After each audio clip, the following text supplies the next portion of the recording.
ज़हूर बुलैदियन जो कई ट्वीट कोता है मैं ये कोशिश कोते कि क्या होती गप जो थी ट्वीट है ये कोता ये वजाहत अब कंती दूमी निमगा जैसे स्पोक्स पर्सन हम बलोचिस्तान फ़राजीम साहिबा भी कांटेक्ट करने की कोशिश को थी कि आवती भी हुकूमती जो ऐसे मौक़िफ़ अवेना चूँकि आ स्पोक्स पर्सन है ये जिम्मेवारी है कि आ चुशी चीज़ा नहीं जवाब अवेना और रोती मौक़िफ़ दीमा इरवेकन थी भले आइए गुमा हम में रबता नबूता जैसे ज़हूर बुलैदिया जो ट्वीट को था आइए वस्ता भी मैं बास कोशिश को थी कि ज़रूर बुलैदी गुमा में गपुत्रान भी भले आइए वती ट्वीट वजाहत न करे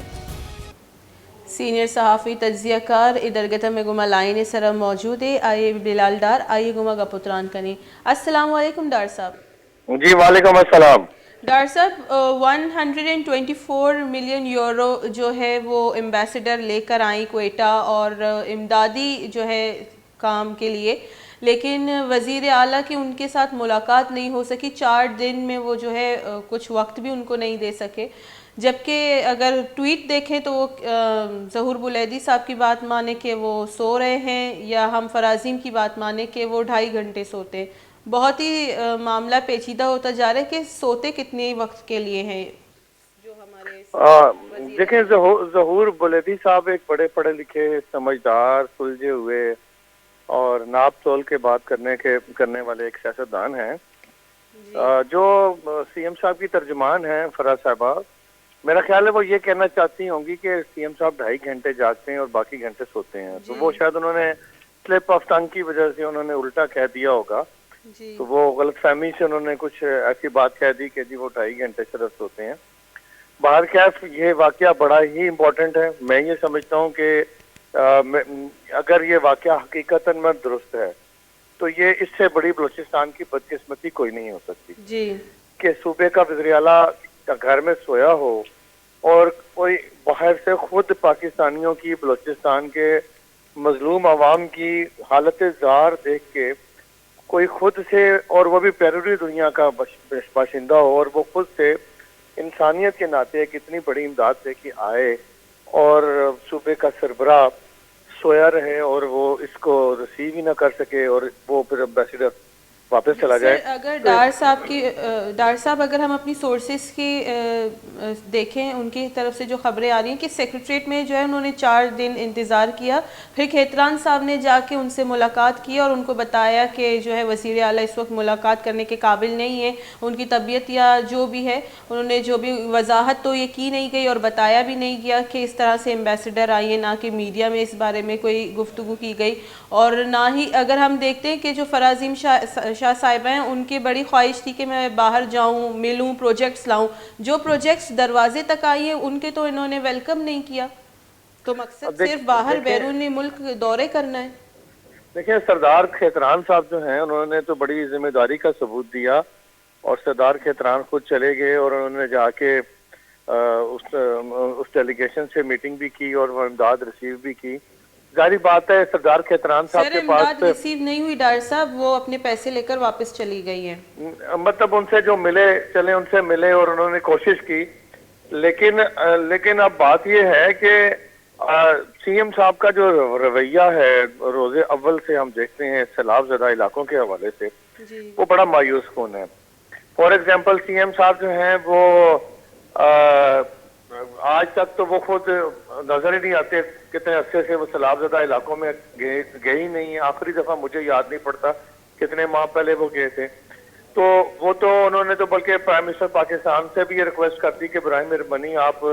सैलाब ज़दा इलाकों में ना आया करें यहाँ पे, क्योंकि जो इंतजामिया के अफसर हैं या इंतजामिया है जो सैलाब ज़दगान की बहाली के लिए इमदादी कामों में मसरूफ है वो भी डिस्टर्ब हो जाती है आपके प्रोटोकॉल के चक्कर में, तो लिहाजा आप भी ना आए मैं भी नहीं आता। तो सूबे को और अवाम को खुदा के सुपुर्द कर देते हैं और जालिम मौसम और जालिम हालात के हवाले कर देते हैं। बात यह है कि इनका रवैया देखें, फराज साहिबा बहुत काबिल एहतराम है, उनकी नीयत पे भी शक नहीं है। उन्होंने यकीनन को अच्छे जज्बे से बात कही होगी कि बैरूनी दुनिया से लेके आना चाहती हैं इमदाद, वहाँ जाना चाहती हैं, लेकिन मेरा ख्याल है कि उन्हें पहले वहाँ जाने से कबल अपने सीएम को जगाना चाहिए और सीएम साहब से कहना चाहिए कि बलूचिस्तान में आप डोनर कॉन्फ्रेंस का इनेकाद करें, जिसमें आप 2 तरह की डोनर कॉन्फ्रेंस कर सकते हैं, एक नेशनली और एक इंटरनेशनल, और आप 2 कॉन्फ्रेंसेस करके आप उनसे इमदाद की अपील करें। आप ये भी कर सकते थे कि आप यहाँ डिप्लोमेट जो हैं इस्लामाबाद में बैठे हैं, आप हर वक्त इस्लामाबाद में रहते हैं सीएम साहब, तो आप यहाँ के डिप्लोमेट के पास तो आपको खुद जाना चाहिए था दरखास्त लेके जी कि मेरा सूबा, मेरे सूबे की मजलूम अवाम जो पिछले कई दहाइयों से वैसे ही जुल्म सितम और गुर्बत की चक्की में पिस रहे हैं, अब ऊपर से सैलाब की आफत की वजह से उनकी जिंदगी बहुत अजीरन हो गई है, तो आप मेहरबानी करें हमें कुछ इमदाद दें। तो वो भी नहीं गए, ना वो वहां जाते हैं सैलाबज़दा इलाकों में, ना वो किसी के पास इमदाद मांगने जाते हैं, ना वो अपने सूबे में कोई इमदाद मांगने के लिए कोई कॉन्फ्रेंस करते हैं, ना ही वो इस हवाले से दूसरे सूबों से कोई अपील करते हैं। दूसरे सूबों से अपील की जाती तो इस वक्त दूसरे सूबे भी आपकी इमदाद कर देते। और अब सूरत हाल तो ये है कि पिछले 2-3 दिन से मेरी इतलात के मुताबिक सीएम साहब इस्लामाबाद में मौजूद हैं और वो यहाँ प्राइम मिनिस्टर ऑफ पाकिस्तान से मुलाकात का वक्त मांग रहे हैं, लेकिन अभी तक उन्हें मुलाकात का वक्त, कल रात देर तक उन्हें मुलाकात का वक्त नहीं दिया गया था। तो भी मतलब तो अगर आप जागे हैं, बहुत देर से जागे हैं और आप वो भी मुलाकात में आप एनएफसी अवार्ड के पैसे लेने के लिए आए हैं, तो आप वो ये एक मिसाल है हमारे यहाँ दी जाती है कि वो पंजाबी की एक मिसाल है गोंगलुओं से मट्टी झाड़ना, यानी शलगम जो जमीन में जिन खड़े होते हैं मट्टी से भरे होते हैं उनमें से मट्टी झाड़ने वाली बात है। तो ये आप मट्टी झाड़ने वाली बात कर रहे हैं। अब तो देखिए मेरा ख्याल है कि जो ये वाकया हुआ है कि इस तरह से गैर मुल्की सफारतकार वापस गए हैं जी और सीएम साहब से मुलाकात नहीं हुई, तो मैं तो ये समझता हूँ कि बलूचिस्तान की अपोजिशन को जागना चाहिए जी और उन्हें जाके सबसे पहले तो बलूचिस्तान की असेंबली में एक मजम्मती करारदाद पेश करनी चाहिए जी और उन तमाम एमपीएस को,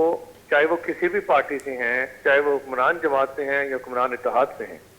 उन्हें भी इस करारदाद को पास कराने के लिए अपना वोट इसके हक में डालना चाहिए। क्योंकि ये मुझे समझ नहीं आती कि अगर ये अवामी नुमाइंदे भी अगर इसमें अपना रोल नहीं प्ले करते अवाम के हक में, तो कल ये किस मुंह से फिर जाएंगे वोट मांगने उसी अवाम के पास। जी डॉक्टर साहब, अगर हम नसीराबाद डिवीज़न औस्ता मोहम्मद की जानिब देखें तो वहाँ पे 4-4 फीट तक पानी अभी तक मौजूद है। ये खड़ा जो पानी है इसमें कितनी बीमारियाँ आ सकती हैं और ज़्यादा कितने हेल्थ हैज़र्ड्स हो सकते हैं। इसके बावजूद जो अगर हम देखते हैं प्रेस कॉन्फ्रेंसेस, उसमें कहा जाता है कि 8 अरब जो है ख़र्च किया जा चुका है रिलीफ एंड रिहेबिलिटेशन में। तो ये तो बड़ा कॉन्ट्रडिक्टिंग है, जब पैसों की बात आती है तो ये अमाउंट ऊपर जाती जा रही है और सहूलियत ज़ीरो, नील बट्टा नील है। बस वो इमदाद समझ से बाहर है कि कहाँ जा रही है। आज तक उन इलाकों से पानी निकालने की कोशिश नहीं हुई। आज तक लोग, सर्दियां आ गई हैं और वहाँ पे लोग खैमों में रहने पे मजबूर हैं। उनके घर बनाने थे वो नहीं बन सके, उनके लिए कोई काम ही शुरू नहीं हो सका। ना सीएम साहब वहाँ जाते हैं, ना किसी और को जाने देते हैं,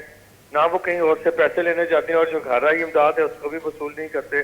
तो ये एक अजीब सा अफसोसनाक सा रवैया है जो मैं समझता हूँ कि बहुत ही गैर जिम्मेदाराना रवैया है। और ऐसे गैर जिम्मेदाराना रवैये का के जो मनफी असरात हैं तो आज आके सिर्फ और सिर्फ सूबे की अवाम पे ही पड़ेंगे। सूबे की अवाम को ही वो भुगतने पड़ेंगे कि वो जो पैसे मिल रहे थे या मिलने चाहिए थे या आप इकट्ठे कर सकते थे, आपने जिसके लिए कोशिश ही नहीं की। अगर आप वो पैसे इकट्ठे कर लेते, ले लेते, तो आज आप सूबे के अवाम को रिलीफ दे रहे होते।